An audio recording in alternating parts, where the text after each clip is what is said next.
shut down. Shut down. That's fuel you're shooting on it. A serious mishap at the state's fire training center in North Bend. Only King 5 obtained the video.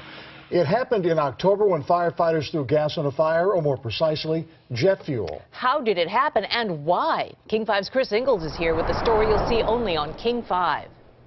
Lori Dennis, of course, water is the basic firefighting ingredient, and firefighters thought that's what they were using during a training exercise at the Firefighting Academy in North Bend.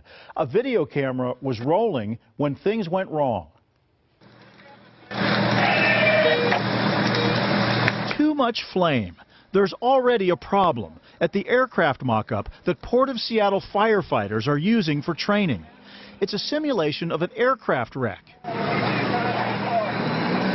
When the fire unexpectedly grows too big, firefighters try to activate an automatic extinguisher system that's supposed to pour water on the flames. When the firefighters put water on a fire that had been deliberately developed for training, the fire got bigger instead of getting smaller.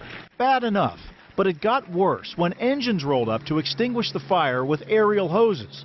When one hose fires a stream of water, it bursts into a fireball. That's fuel. Yeah. 3, shut down. Shut down. That's fuel you're shooting on it. Firefighters realized that somehow the jet fuel they use to fuel their training fire is in their water lines. 2 firefighters suffered slight burns in an exercise that quickly became too hot to handle. So we've shut that particular training mock-up down. We're having outside experts come look at both the incident itself and our oil-water separator and see what we need to do to make this safe for everybody. The oil-water separator, that's the device that's supposed to recycle the water used in training exercises, separate out those flammable fuels and oil.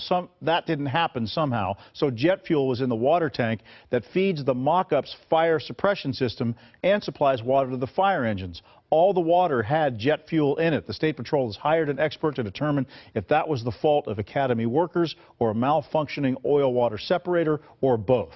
I'm Chris Ingalls.